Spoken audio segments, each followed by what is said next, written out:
aku mengkhawatirkan ada dan banyak orang-orang yang tidak mempelajari Al-Quran kecuali ingin mendapatkan sesuatu dari manusia, ingin mendapatkan apa yang dimiliki oleh manusia, ya, untuk sesuatu yang ada pada manusia, baik berupa harta, pujian atau sanjungan. Ya, aku khawatir di kemudian hari, ya, ada datang orang-orang yang tidak mempelajari Al-Quran, ya, kecuali menginginkan apa yang ada pada manusia. Maka kata Umar, hendaklah kalian semua jadikan membaca Qurannya kalian, jadikan beramalnya kalian dengan Al-Quran itu benar-benar ikhlas lillah, benar-benar ikhlas lillah. Maka ini adab yang pertama yang disebutkan oleh penulis rahimahullahu ta'ala, yang terhadap untuk diperhatikan para pemangku Al-Quran, yaitu menjaga takwanya kepada Allah. Ya, terkhusus dalam takwa ini adalah menjaga keikhlasan. Ya. Dan Nabi yang Muhammad SAW tadi telah kita bacakan sabdanya, Al-Quran hujjatun laka au alaik. Al-Quran akan menjadi penguat yang menguatkanmu atau menjadi sesuatu yang malah melemahkanmu nanti di yaumul qiyamah. Yang akan melemahkan setiap alasan kita di hadapan Allah karena kedurhakaan, karena penyelewengan, karena keberpalingan dari apa yang diajarkan, yang digariskan di dalam Al-Quran. Ya. Maka takwa kepada Allah adalah seorang berjalan berkesesuaian dengan apa yang Allah perintahkan dalam Al-Quran. Allah perintahkan salat, maka dia salat. Allah perintahkan puasa, dia puasa.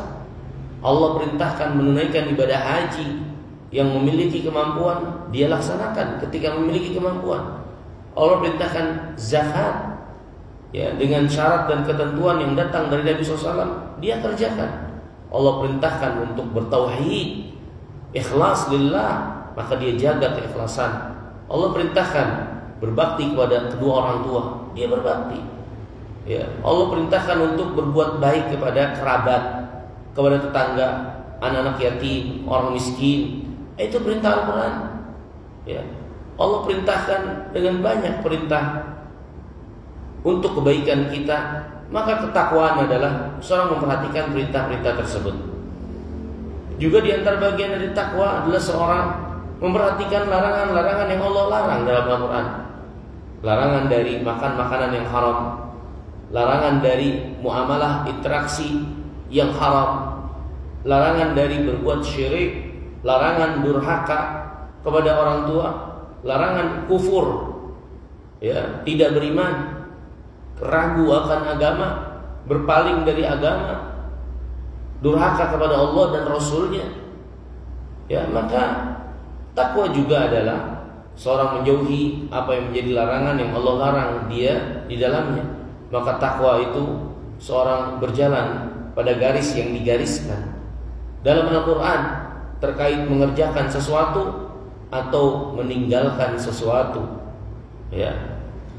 Maka seorang pemangku Al-Quran, kaum muslimin secara umum, yang mereka adalah orang-orang yang secara khusus diturunkan Al-Quran kepada mereka, mereka mengimaninya, maka jaga Al-Quran ini dengan menjaga perintah-perintah yang ada di dalamnya dan larangan-larangan yang ada di dalamnya. Dan ini adalah bagian dari ketakwaan kepada Allah, dan ini adalah bagian iman kepada Al-Quran itu, dan ini adalah perkara yang akan membawa dia pada kebaikan dunia akhirat, ya, di dalam berinteraksi dengan Al-Quran.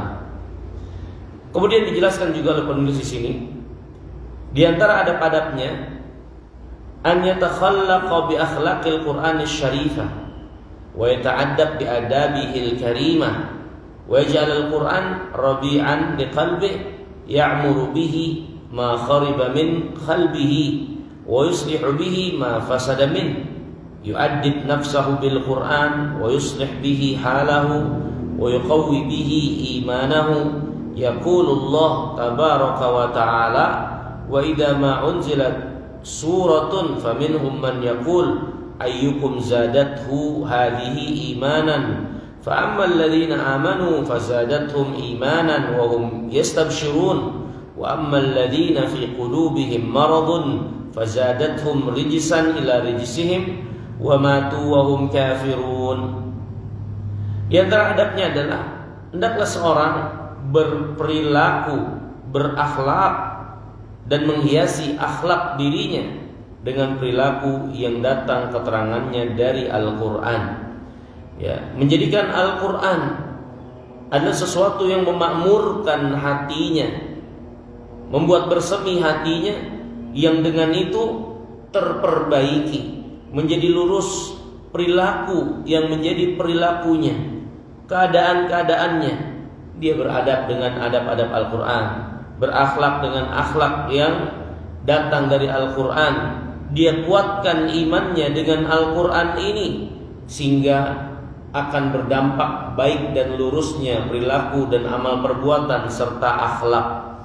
Allah berfirman dalam surat Taubah ayat 123, dan ketika diturunkan satu surah, ada di antara mereka yang mengatakan, siapakah di antara kalian yang bertambah imannya dengan diturunkannya surat itu? Adapun orang-orang beriman, maka bertambah iman mereka dan mereka bergembira dengan diturunkannya Al-Quran. Adapun orang-orang yang di hatinya ada penyakit, maka itu menambah kekotoran yang sudah ada pada hati mereka, dan mereka mati akhirnya dalam keadaan kafir. Inilah orang beriman. Di antara akhlak dan perilaku mereka itu kegembiraan, keterbukaan mereka terhadap Al-Quran, ya, sambutan dan antusias terhadap Al-Quran. Mereka beradab, berakhlak, berperilaku dengan apa yang ditunjukkan di dalam Al-Quran. Ya.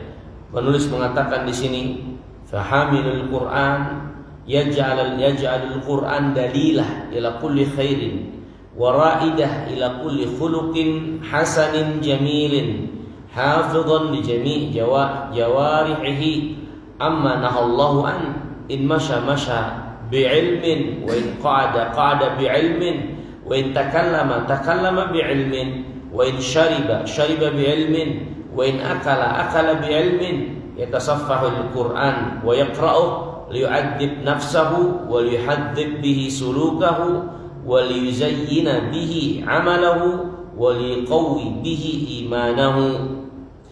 Para pemangku Al-Qur'an, ya, adalah petunjuk dalam setiap kebaikan.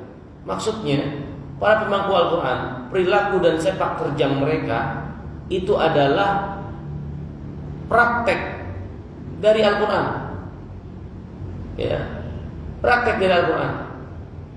Ini seharusnya yang ada pada para pemangku Al-Quran, ya.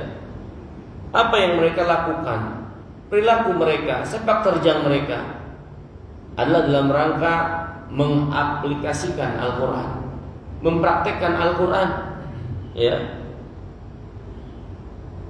Dia menjaga seluruh anggota tubuhnya berjalan sesuai dengan apa yang ditunjukkan oleh Al-Quran, sehingga ketika dia berjalan dengan ilmu. Dia berjalan menurut apa yang Allah SWT arahkan.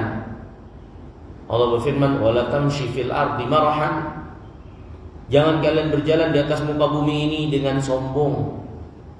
Maka para pemangku Al-Quran paham ini. Dia tidak berjalan di atas muka bumi ini dengan kesombongan, ya. Tinggi hati, membawakan diri, berperilaku dalam kehidupan. Karena para pemangku Al-Quran kalau dia berjalan dengan ilmu. Dan di antara ilmu dalam berjalan itu adalah dia tidak berjalan dengan sombong, ya. Kemudian wa in qa'ada bil ilm, kalaupun dia duduk dengan ilmu, dengan ketenangannya, sesuai dengan waktu dan tempat di mana dia duduk, dengan adab-adab yang dia perhatikan, lawan bicara yang dia hadapi, maka dia perhatikan bagaimana ilmu yang datang dalam Al-Quran membimbing dia dalam berperilaku menghadapi itu semua, ya. Kemudian wa takallama bi'ilmin, walaupun dia bicara dengan ilmu, tutur katanya, ya, apa yang dia sampaikan, apa yang keluar dari lisannya, ya, sesuai dengan apa yang menjadi petunjuk Al-Quran, ya, menjauhi kebohongan-kebohongan, berkata dengan kejujuran, dengan yang mendatangkan manfaat, ya, berkata-kata baik, atau kalau tidak diam, ya, maka kalau dia bicara dengan ilmu, kalau dia minum dengan ilmu. Dia memulai dengan basmalah, dia menggunakan dengan tangan kanannya, karena itu yang diajarkan dalam Al-Quran, yang memerintahkan kita mengikuti Nabi yang mulia SAW dan arahan beliau bagaimana cara minum itu. Ya, maka ketika minum pun ada aturannya, dan dia menjaga aturan main itu dalam rangka pengamalan Al-Quran. Kalaupun dia makan dengan ilmu, makan dengan tangan kanannya, minum dengan tangan kanannya, makan dengan memulai membaca basmalah, ya, dan lain-lain, tidak mencela makanan, makan dengan apa yang ada. Ketika makan di satu nampan besar, dia mulai dari yang paling dekat dengan dia. Adab-adab yang dicontohkan oleh Nabi SAW yang menjadi praktek pengamalan Al-Quran. Maka para pemangku Al-Quran menjaga adab-adab ini. Ketika dia makan, ketika dia minum, ya, dia membuka lembaran-lembaran Al-Quran dengan maksud untuk meluruskan perilakunya, adabnya, ya, bukan sekedar membaca, tapi membaca itu untuk menguatkan iman, baca itu untuk menguatkan hatinya. Yang kekuatan hati dan iman ini akan meluruskan dan membentuk perilaku, ya. Makanya Nabi SAW banyak mengaitkan keimanan dengan sejumlah adab dan perilaku yang dilakukan.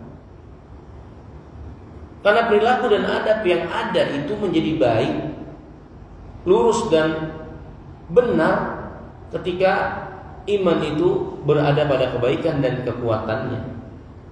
Nabi yang mulia alaihi wasallam bersabda, "Man kana yu'minu billahi wal yawmil akhir falyaqul khairan aw liyasmut."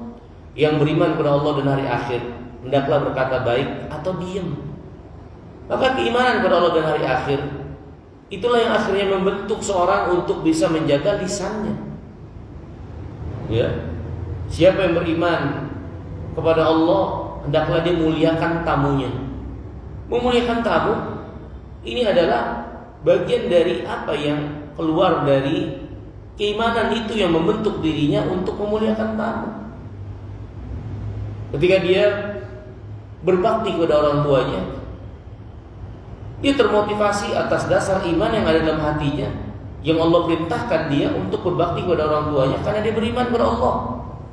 Dan begitu seterusnya. Maka dia membuka lembaran-lembaran Al-Quran, membacanya, mentadaburinya untuk menguatkan hati dan imannya. Yang kekuatan hati dan iman akhirnya merambat dan membentuk kebaikan perilaku dan amalnya, ya, adab-adab untuk dia jaga akhlaknya yang tinggi dan mulia seperti apa yang ditunjukkan dalam Al-Quran.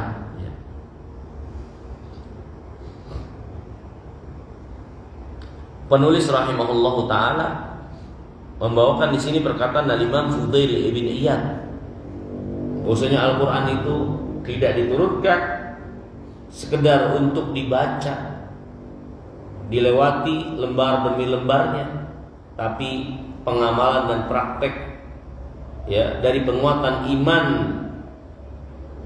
Ketika seorang membacanya, itu yang diinginkan. Berkata Imam Fudail bin Iyad, "Innama unzilal Qur'an liyu'mal bihi, fattakhadhan nas qira'atahu amalan." Al-Quran diturunkan untuk diamalkan. Maka hendaklah seorang jadikan ketika dia baca Quran dalam rangka mengamalkan Quran. Bagian dari pengamalan Quran adalah baca Quran. Dan hendaklah ketika seorang baca Quran, dijadikan itu sebagai amalan dia, untuk dia tahu apa yang diterangkan di sana, yang dijelaskan di sana, untuk dia kuatkan keimanannya sehingga terbentuk perilaku dan akhlaknya, mensucikan dirinya, mensucikan hatinya dari kekotoran-kekotoran. Allah Subhanahu wa taala berfirman menjelaskan Maksud dan tujuan diturunkannya Al-Quran adalah untuk mensucikan kita, mensucikan manusia dari kekotoran-kekotoran perilaku, akhlak, dan kekotoran hati. Maka jadikan membacanya kita akan Al-Quran adalah suatu upaya meluruskan, membersihkan apa yang menjadi kekotoran-kekotoran dalam hati, sehingga ketika hati itu bersih dan kuat imannya, semoga terpancar ya, dan menjadi motivasi untuk baiknya perilaku dan akhlak yang akan tercipta selanjutnya. Maka jadikan bacanya Al-Quran itu adalah bagian untuk mengamalkan ya, untuk menguatkan iman, dan bagian dari pengamalan terhadap Al-Quran ya. Kemudian diantara adab-adabnya dijelaskan di sini oleh penulis, antakuna himmatu man yaqra'ul Qur'an iqa'al fahmi lima alzamahu Allah min ittiba'i ma amar wa intiha amma naha, laysa himmatuhu mata akhtimus surah wa innama himmatuhu mata astaghni billah an ghairihi, mata akunu minal muttaqin, mata akunu minal muhsinin, mata akunu minal khashi'in, mata akunu minas sadiqin, mata a'rif qadra ni'am al-mutawatirah, mata ashkurullah 'alaiha, mata atubu minad dunub, mata aqilu anillah al-khitab, mata afqahu ma atlu, mata akunu bi zajril Qur'an mutta'idan, mata akunu bi dzikrillah an dzikri ghairihi mushtaghilan, mata uhibbu ma ahabbu wa ubghidu ma abghad, fa hadhihi himmatuhu inda tilawatil Qur'an. Di antara adabnya yang penting untuk diperhatikan bagi para pemangku Al-Quran ya, hendaklah ambisi seseorang untuk atau di dalam baca Al-Quran, hendaklah ambisi dan motivasi utamanya adalah untuk bisa memahami apa yang Allah Subhanahu wa taala maksudkan, tujukan dengan diturunkannya Al-Quran ini. Bukan sekedar membaca, tapi jadikan ambisi dia untuk memahami Allah ingin apa dari yang Allah perintahkan kepada kita. Apa perintah Allah, apa larangannya itu. Bukan semata-mata ambisinya hanya sekedar mengkhatamkan Quran. Ini diingatkan secara khusus oleh penulis terkait adab diri kita ketika kita membaca Al-Quran. Janganlah ambisinya hanya sekedar untuk kapan saya khatam, kapan saya selesai, sampai mana ayat terakhir saya baca. Tapi hendaklah jadikan ambisi utama yang memotivasi dia membaca Al-Quran adalah memahaminya. Apa yang sudah saya pahami, dijelaskan di sini oleh penulis. Ya. Di antara ambisi yang harus tertanam pada diri seseorang ketika dia baca Quran, hendaklah dia mengevaluasi dirinya, ya, yang menjadikan ini ambisi, ya. Kapan dia mencukupkan diri dengan Quran dan yang lainnya? Dengan dibaca Quran, ya, hendaklah menjadi pertimbangan evaluasi apakah dia sebagai orang yang mencukupkan Al-Quran sebagai petunjuk yang dia dahulukan dari yang lainnya, dari apapun juga. Karena kalau dia sekedar baca tapi praktek pengamalannya dia lebih mengedepankan selain Quran, ya, apalagi yang kontradiktif dengan Al-Quran, dari nilai-nilai perilaku, ajakan dan ketetapan dia lebih dahulukan daripada Quran. Apa artinya dia baca Quran kalau begitu? Maka hendaklah ambisi dia yang menjadi evaluasi, apakah dia sudah menjadi orang yang merasa cukup dan selalu mengedepankan apa yang datang dari Al-Quran dengan dia membacanya ini. Kemudian hendaklah menjadi ambisi dan motivasinya juga sebagai evaluasi. Ini sudahkah dia menjadi orang yang bertakwa? Mata akunu minal muttaqin. Kapan aku menjadi orang yang bertakwa dengan aku baca Quran ini? Kita baca Quran untuk jadi orang yang bertakwa. Sudahkah kita menjadi orang yang bertakwa dengan kita baca Quran? Ini di antara ambisi dan motivasi yang harus kita tanamkan dan dikuatkan ketika kita baca Quran. Sudahkah saya menjadi orang yang bertakwa? Sudahkah saya menjadi orang yang muhsinin? Orang yang banyak berbuat kebajikan, orang yang banyak bakti kebajikannya, ya, orang yang penuh dengan totalitas dalam berbuat kebaikan, baik terkait dengan hak Allah ataupun hak makhluk.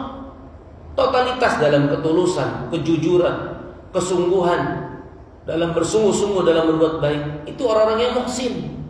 Sudahkah aku menjadi orang yang muhsin? Karena Allah jelaskan banyak dalam Al-Quran, Allah mencintai orang-orang yang muhsin. Ya. Kemudian hendaklah juga menjadi perhatian evaluasi dia ketika baca Quran. Mata aku minal khasyiin. Kapan saya jadi orang yang khusyuk? Yang khusyuk dalam menjalani hidup ini. Karena khusyuk itu bukan hanya terkait sholat yang kita laksanakan, tapi khusyuk juga yang diinginkan adalah kekhusyuan dalam menjalani hidup. Kekhusyuan dalam menjalani hidup adalah seorang menjalani hidup ini penuh dengan ketundukan, penghambaan diri kepada Allah, ketaatan kepada Allah, tidak menyombongkan diri kepada makhluk, penuh dengan ketenangan menghadapi dan menjalani segala sesuatunya dengan penuh kematangan dan perhitungan. Ini bagian dari kekhusyuan. Jadi khusyuk itu bukan hanya apa yang ada pada diri seseorang dari fokus kesungguhan di dalam sholat, tapi khusyuk juga untuk dibawa dalam praktek perjalanan kehidupan dia. Ya, Allah berfirman, "Alam ya'ni lil ladzina amanu an takhsha'a qulubuhum li dzikrillah wa ma nazala minal haqq." Belumkah datang bagi orang-orang beriman hati mereka khusyuk untuk mengingat Allah, dalam mengingat Allah dan mensikapi apa yang diturunkan dari kebenaran itu. Maka di antara bagian khusyuk adalah sikap kita ketika berhadapan dengan kebenaran, menerimanya lapang dada, mendahulukannya daripada hawa nafsu, kesimpulan-kesimpulan kita, ya, pola pikir kita. Kita lebih mengedepan Quran, mendahulukan Quran. Nah, itu bagian dari kekhusyuan.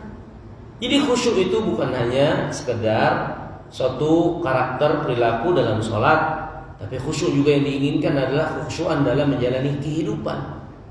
Ini seorang menjalani ini penuh dengan penghambaan diri kepada Allah, ketundukan, ketaatan, ya, jauh dari kesombongan, rendah hati kepada sesama, ya, kemudian tidak merasa lebih baik dari orang lain, ya. Ini bagian dari khusyuk itu. Ketenangan menghadapi segala sesuatu, kedewasaan dan kematangan, ini bagian dari khusyuk. Dan Allah SWT mencintai orang yang khusyuk dan menginginkan kita menjadi orang yang khusyuk.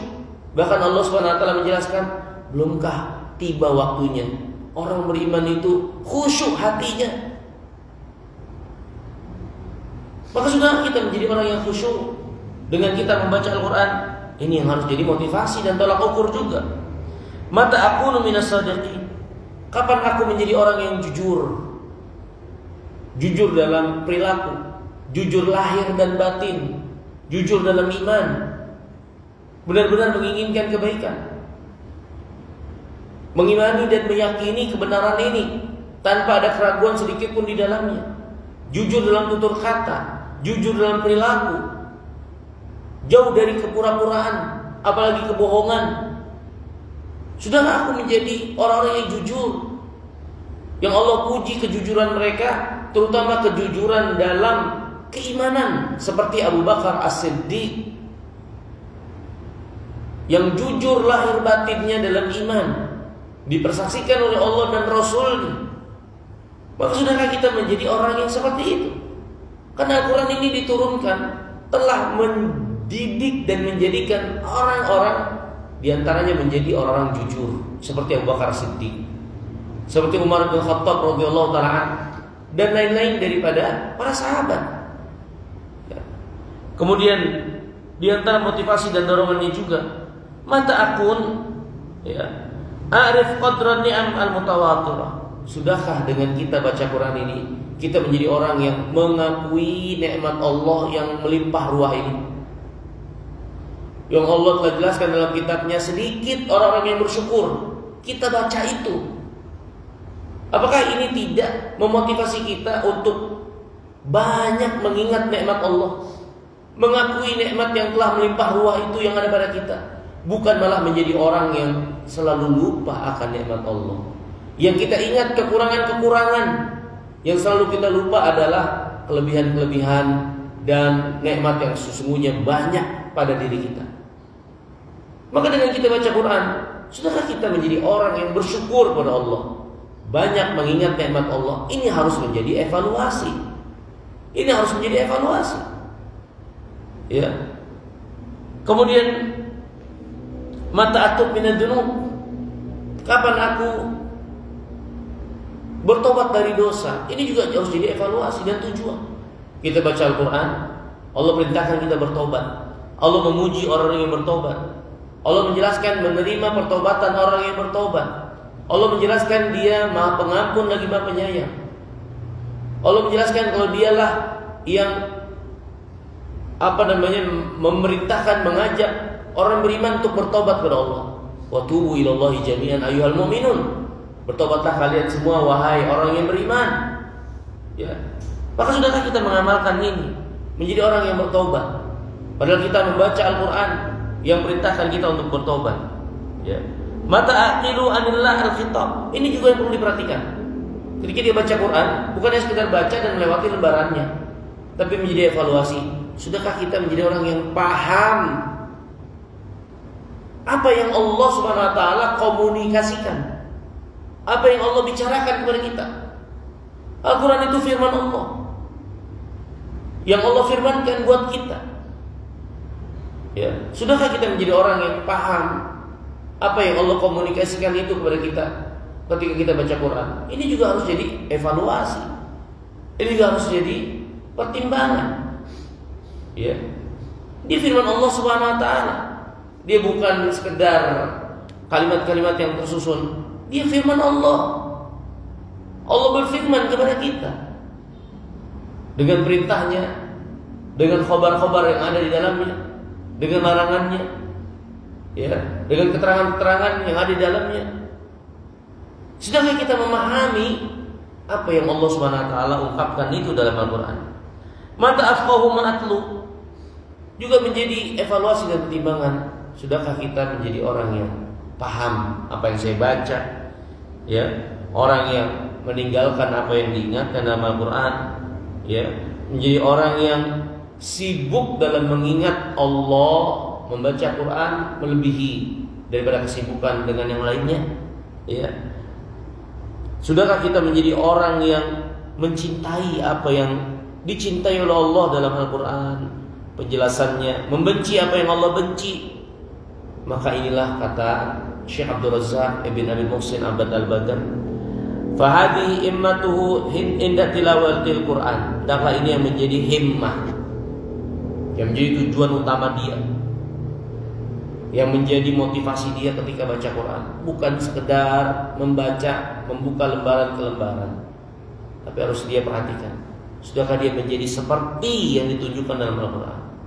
Dia pahami, dia menjadi orang yang bertakwa, dia menjadi orang yang ihsan, dia menjadi orang yang jujur, dia menjadi orang-orang yang khusyuk, dia bertobat, dia bersyukur, banyak mengingat nikmat Allah daripada mengingat-ingat kekurangan-kekurangan. Ya, ini harus jadi landasan dasar dan tujuan serta ambisi seseorang ketika membaca Al-Quran itu, bukan sekedar melewati lembaran-lembarannya. Ya. Ini di antara adab yang ketiga yang disebutkan oleh penulis rahimahullah.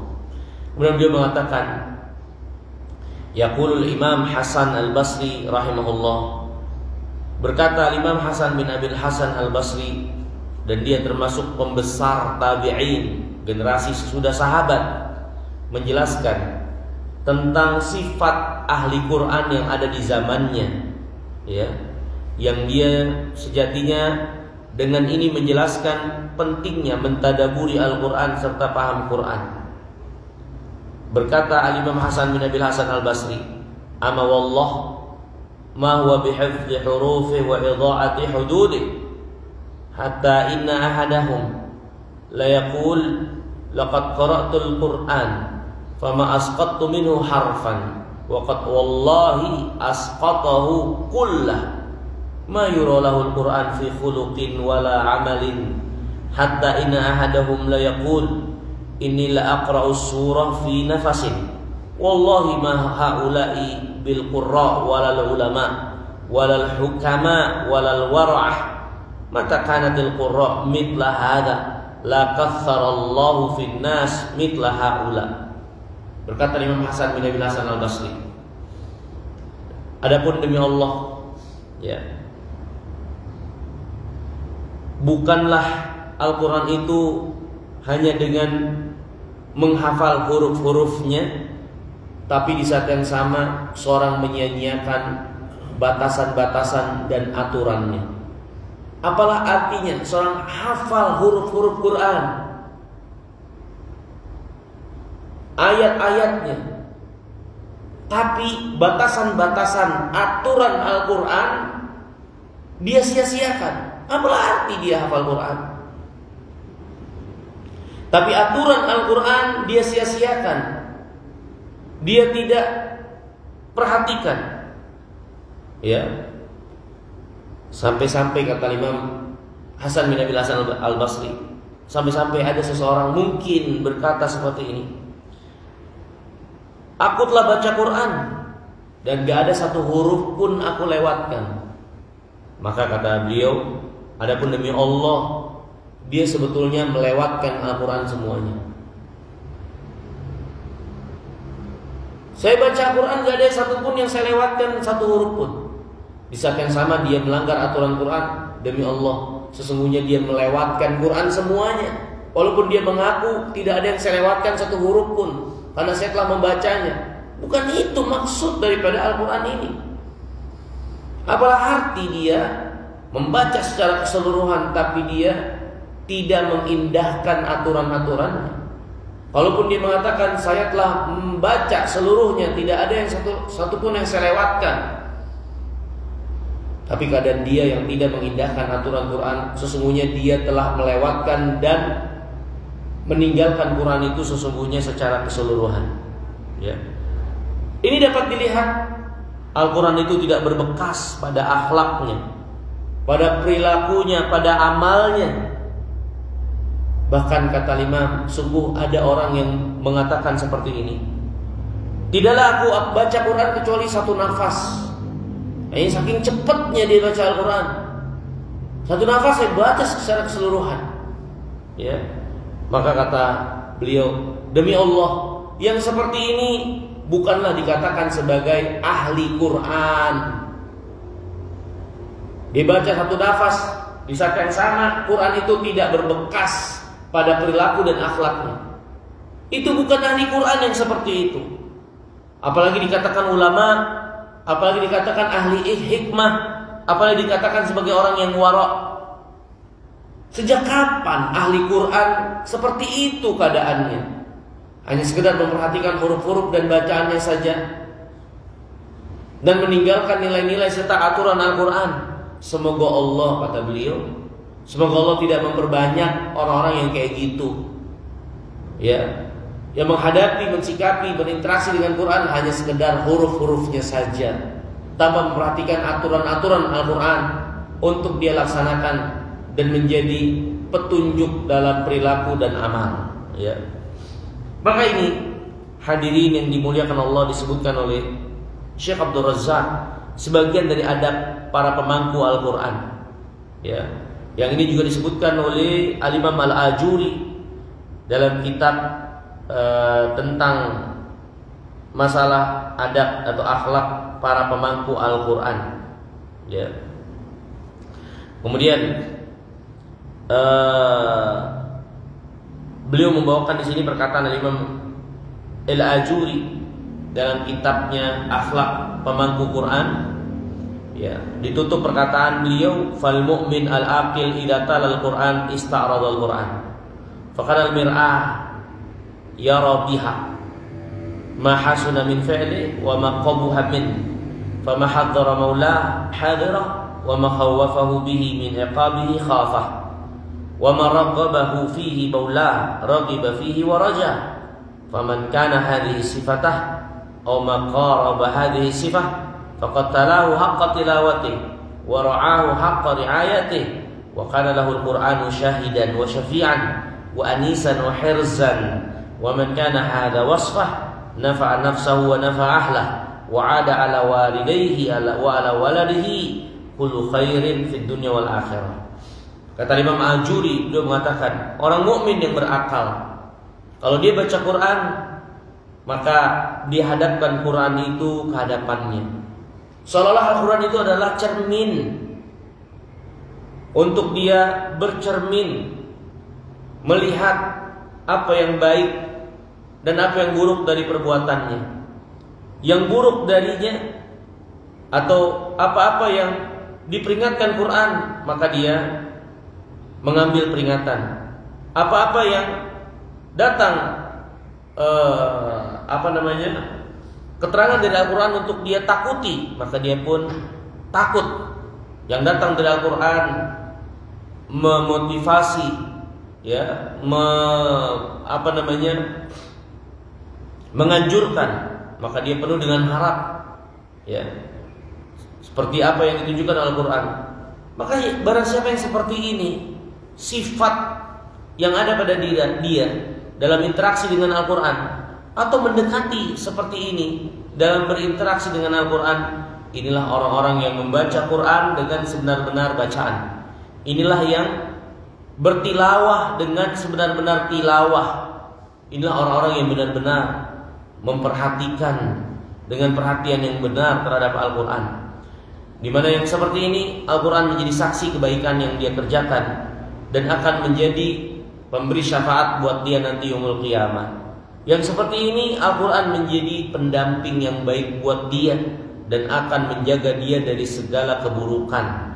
Barang siapa yang seperti ini berinteraksi dalam Al-Quran, itu akan bermanfaat buat dia, keluarganya, orang tuanya, ya, dan dia akan berpulang dengan seluruh kebaikan di dunia dan di akhirat. Ya, maka ini hadirin yang dimuliakan Allah. Ya, di antara adab untuk diperhatikan oleh para ulama, di mana dari 3 adab yang disebutkan di sini, intinya dapat kita perhatikan bagaimana seorang tidak hanya menjadikan Al-Quran sekedar bacaan untuk dia baca dilewati lembar per lembarnya, tapi benar-benar menjadi sesuatu yang membentuk kebaikan lahir dan batinnya. Ya, lahir dan batinnya terbentuk dalam rasa cintanya, takutnya, harapnya, ikhlasnya, tawakalnya, khusyuknya, dan juga lahiriahnya, perilakunya, akhlaknya. Dia menjaga dan berjalan sesuai dengan batasan-batasan yang ada dalam Al-Quran. Ini di antara adab penting untuk diperhatikan para pemangku Al-Quran. Dan Al-Quran adalah sebaik-baik dzikir, ya, untuk dijadikan dzikir oleh seseorang, ya. Wallahu ta'ala jalla wa a'la wa a'lam. Mungkin ini yang bisa kita pelajari di kesempatan pagi hari yang mulia ini, yakni lanjutan penjelasan dalam kitab Fiqih Al-Adiyah wal Adhkar. Ketika menjelaskan tentang Quran sebagai sebaik-baik dzikir, maka penulis memberikan perhatian, konsentrasi, pelajaran buat kita sekalian tentang praktek pengamalan aplikasi dari Al-Quran itu. Penjelasan bahwasanya Al-Quran yang menjadi zikir bukan sekedar untuk dibaca saja, tapi juga untuk diimplementasikan di dalam kehidupan perilaku lahir dan batinnya. Wallahu ta'ala jalla wa ala wa alam. Semoga yang sedikit ini bermanfaat. Kurang lebihnya saya mohon maaf. Kalau ada yang ditanyakan mungkin dipersilahkan.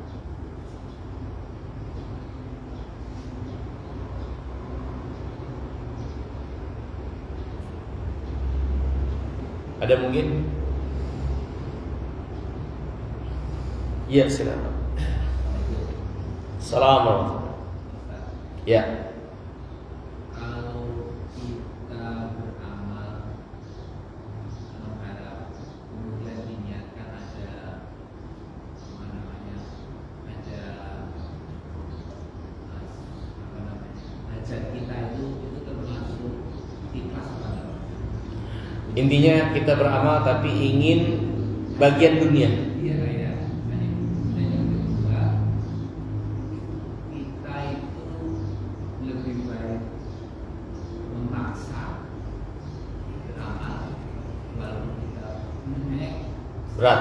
yakin apakah saya ikhlas apa enggak, apakah lebih baik saya tetap beramal saja atau menunggu Ikhlas. beramal Ya. gitu. Baik, terima kasih Pak. Untuk pertanyaan yang pertama, tidak kita pungkiri terdapat keterangan janji kebaikan dunia akhirat buat orang-orang beriman. Ya. Dan terdapat keterangan motivasi dalam amal, dianjurkan akan dapat bagian dunia. Contoh, siapa yang ingin dipanjangkan umurnya, diluaskan rezekinya, sambung hubungan rahimnya. Ada seperti itu. Ya. Jadi Allah SWT dan Rasulnya memotivasi kita kebaikan dunia akhirat. Ya. Dan terdapat keterangan secara khusus suatu amalan diberi motivasi dengan kebaikan dunia. Tapi jangan pernah juga kita lupakan firman Allah yang banyak lainnya yang memerintahkan kita ikhlas dan memperingatkan dari tujuan-tujuan dan niat duniawiyah yang didasari, yang jadi dasar dalam beramal.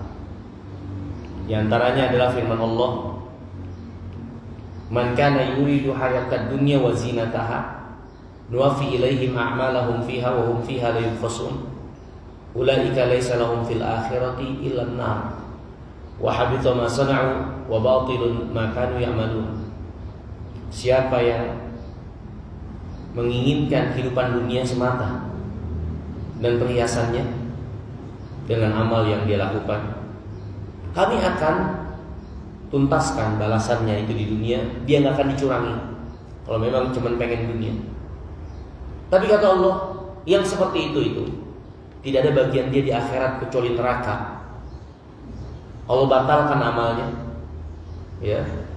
Allah batalkan dan Allah gak terima apa yang dia amalkan. Ayat ini menunjukkan ancaman keras. Siapa yang beramal, motivasinya adalah dunia. Bagaimana mengkompromikan ini semua? Mengkompromikan ayat-ayat yang menjelaskan ancaman bagi orang yang motivasi amalannya duniawiyah dengan hadis-hadis atau ayat-ayat yang menjanjikan kebaikan dunia juga, ya. Dan juga ayat-ayat yang memerintahkan kita untuk ikhlas. Wa ma umiru illa liya'budullah mukhlishin lahuddin. Mereka tidak diperintahkan kecuali untuk mengikhlaskan agama untuk Allah. Allah berfirman, "Ala lillahi dinul khalis." Ketahuilah, agama yang Allah terima agama yang murni, ikhlas. Ya. Gimana mengkompromikan, menyatukan ini semua? Penjelasan. Maka para ulama menjelaskan yang terlarang itu adalah seorang menjadikan motivasi utama, ambisi yang mendominasi dalam amal itu adalah duniawiyah. Itu yang terlarang dan itu kesyirikan.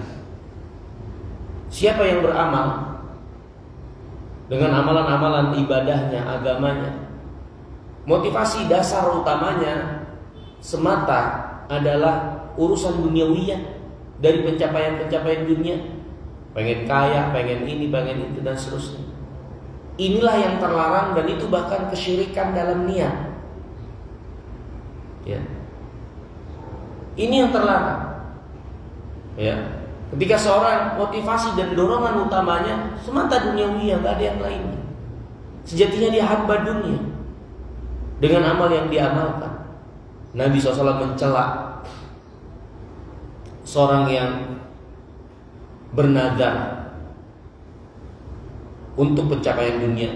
Dia mengatakan, kalau saya kalau saya lulus sekolah, atau kalau saya diterima kerja, atau dunia lah, semata dunia, saya akan sholat malam. Kata Nabi, tidaklah yang mengatakan demikian kecuali dari orang yang bakhil. Dan sesungguhnya nazar seperti itu tidak memperlambat atau mempercepat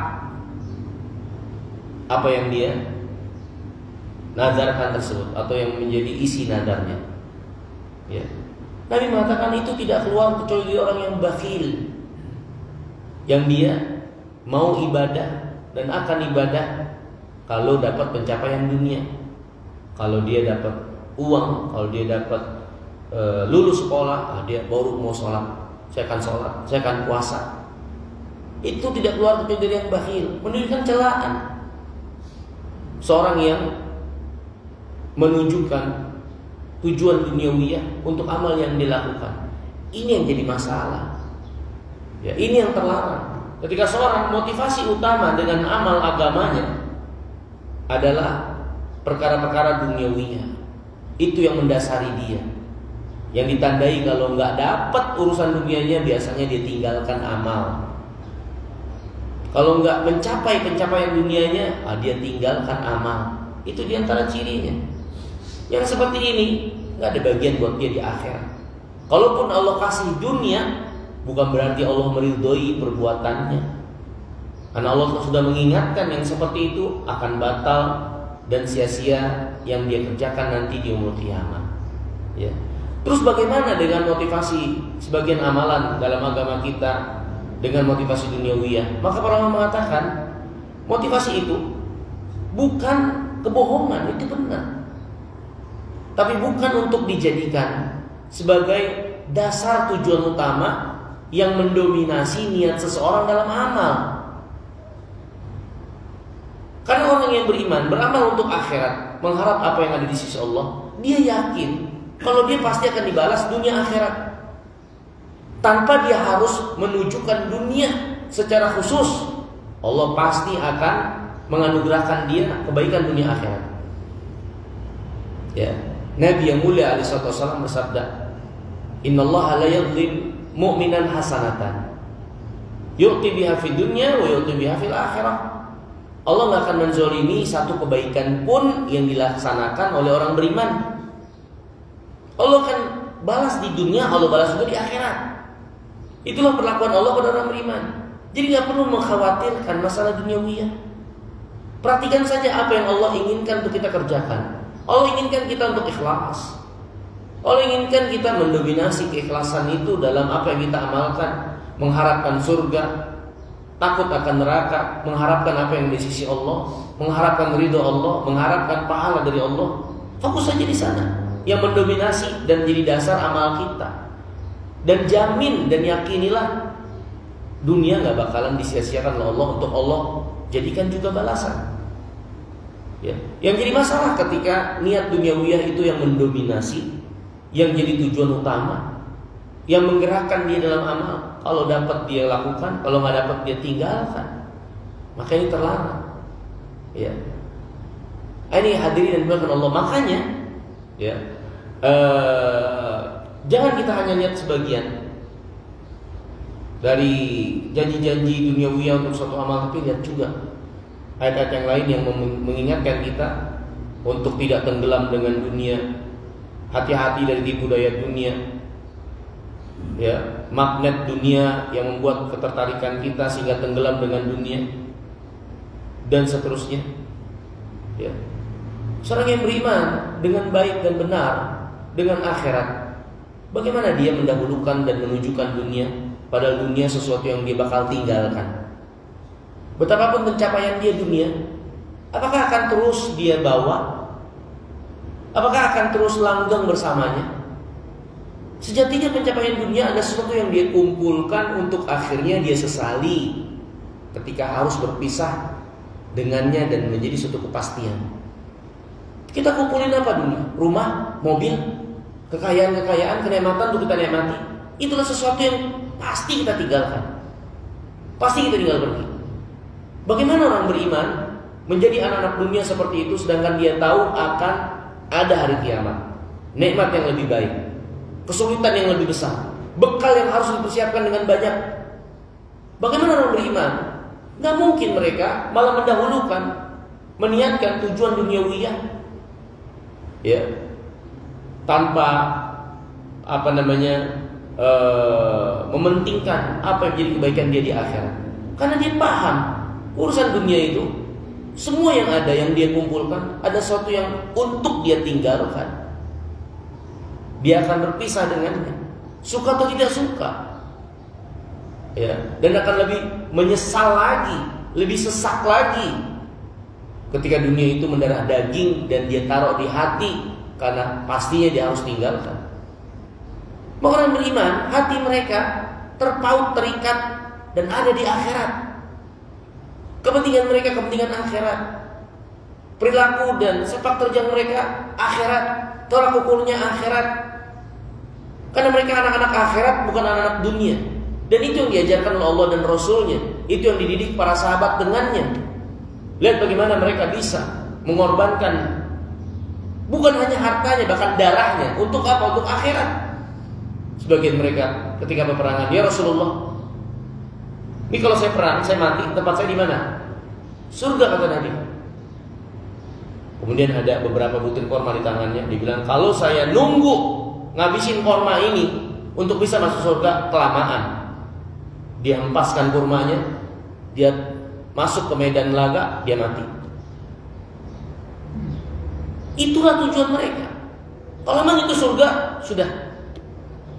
Gak ada yang berat untuk mereka korbankan. Walaupun itu harusnya nyawa, walaupun itu adalah nyawa, gak ada yang berat untuk mereka korbankan. Karena mereka anak akhirat. Ya. Lihat bagaimana di antara mereka ada yang bisa menginfakkan seluruh hartanya, setengah hartanya, mengorbankan waktunya dan lain-lain. Untuk apa mereka lakukan itu? Akhirat. Itu yang diajarkan Rasulullah kepada para sahabat. Dan begitu juga Nabi SAW. Nabi mengatakan, mali walid dunia, apalah urusanku terkait dengan dunia ini. Ketika Nabi SAW dilihat tidur di atas hamparan tikar yang membuat wajah beliau berbekas anyaman-anyaman tikar, sahabat sedih melihat itu. Seorang Nabi, seorang Rasul, seorang yang mulia, kok hidup nelangsa sekali kayak begini, tidur di tikar sampai berbekas. Sedangkan di sana ada kasur-kasur yang halus dan lembut. Nabi mengatakan, mali walid dunia, apa urusanku dengan dunia ini?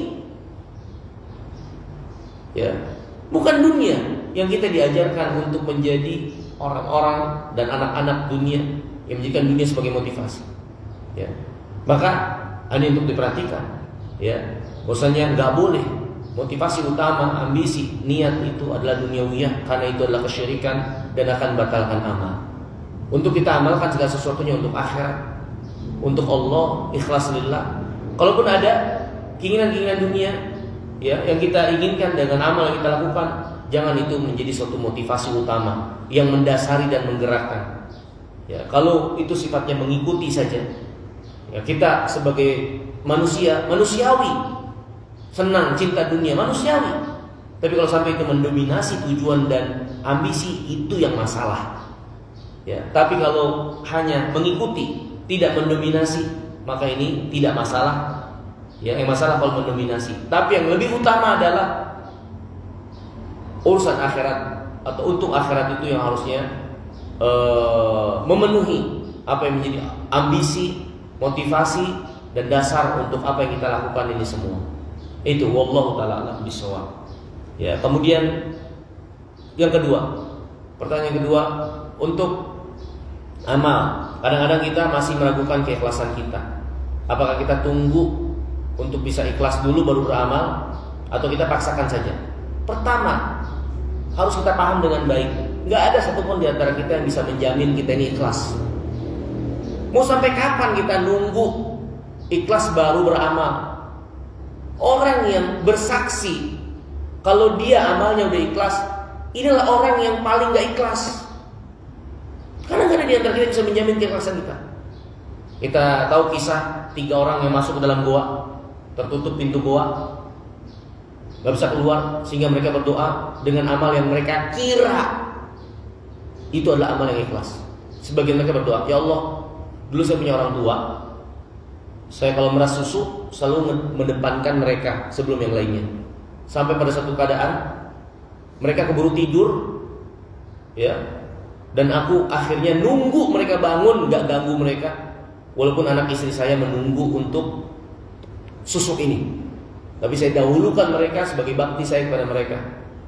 Kemudian dia berkata, ya Allah, kalau amal saya itu ikhlas, bebaskan kami dari penderitaan ini. Dia juga nggak tahu itu ikhlas atau enggak. Allah geser batu itu tapi belum bisa keluar. Berarti amal dia ikhlas. Ya. Yang kedua, berdoa dengan amanahnya. Yang dulu dia amanah terhadap karyawannya. Yang satu lagi, yang ketiga, berdoa akan sifat menjaga diri dari perbuatan keji, menjaga kehormatan diri dan kesuciannya. Masing-masing berdoa, ya Allah, kalau itu ikhlas saya lakukan, bebaskan kami dari penderitaan ini. Jadi nggak ada yang bisa menjamin dirinya itu ikhlas. Justru orang yang mempersaksikan saya ini ikhlas, ini orang yang paling gak ikhlas dan butuh belajar ikhlas. Allah berfirman, fala tuzakku anfusakum wa a'lamu biman ittaqa. Jangan kalian mensucikan diri kalian, Allah yang lebih tahu siapa yang bertakwa. Ya. Allah tahu isi hati kita. Ya. Yang benar-benar ikhlas dan tidaknya. Dan seorang gak boleh dan gak bisa untuk memastikan dirinya itu ikhlas. Yang ada dia berusaha. Sehingga kalau seperti ini keadaan kita, jangan nunggu merasa udah ikhlas baru beramal. Gak akan mungkin. Karena merasa udah ikhlas itu justru itu adalah mencidrai. Kalau kita adalah benar ikhlas, udah beramal saja. Tawakal kepada Allah, minta agar ikhlas, dianugerahkan keikhlasan, dan beramal. Dan akui kita ini kotor, ya, banyak was-was dan kotoran-kotoran yang pastinya mencampuri niat-niat kita, ya, seperti itu. Jadi jangan nunggu ikhlas, karena kita nggak bisa jamin keikhlasan kita. Justru orang yang bisa menjamin keikhlasannya orang yang paling gak ikhlas. Tapi hendaklah kita terus beramal, bertobat kepada Allah dengan kekotoran-kotoran ini, dan tawakal kepada Allah. Ya Allah, ini yang bisa saya lakukan. Saya nggak tahu ini ikhlas atau enggak, tapi inilah, ya. Semoga Allah memaklumi dan mengampuni kekotoran-kekotoran kita ini. Wallahu ta'ala jalla wa ala wa ala. Mungkin itu yang saya. Lalu mengenai hajat dunia tadi, yang termasuk hajat dunia itu apa? Misalnya kalau itu kita supaya lancar atau kita supaya hajat kita, misalnya anak kita supaya lulus ujian atau supaya kita dipanggil haji, apakah itu termasuk hajat dunia atau bukan? Kalau hal-hal yang menjadi nilai-nilai kebaikan yang disetujui oleh agama, ya kan, maka itu menjadi sesuatu yang tidak masalah, ya. Tapi harus kita berhati-hati karena dikhawatirkan ada tipu daya syaitan di sana. Kita pengen anak kita dilancarkan urusannya agar kita bisa ngambil manfaat dari mereka, ya kan? Kalau anak kita susah kan kita ntar susah tuanya juga. Hati-hati ada. Pernahkah kita beramal agar anak saya jadi anak yang soleh? Bukan semata-mata pencapaian dunia. Kalau untuk niat-niat yang sejalan dan diperintahkan oleh syariat, itu niat akhirat, ya, niat akhirat.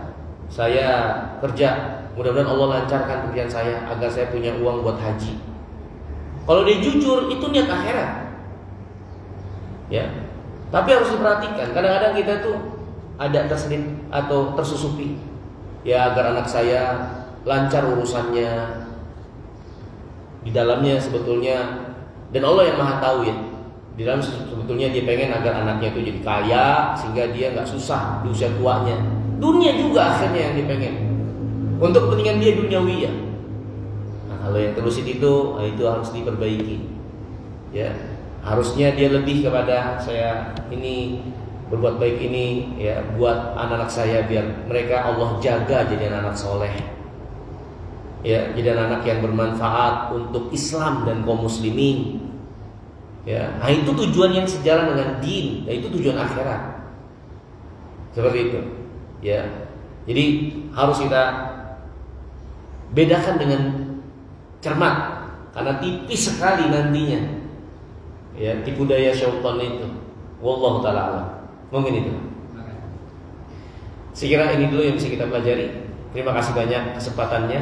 Ya, mohon maaf kurang lebihnya. Semoga yang sedikit ini bermanfaat. Subhanakallahumma wa bihamdika asyhadu an la ilaha illa anta astaghfiruka wa atubu ilaik. Assalamualaikum warahmatullahi wabarakatuh.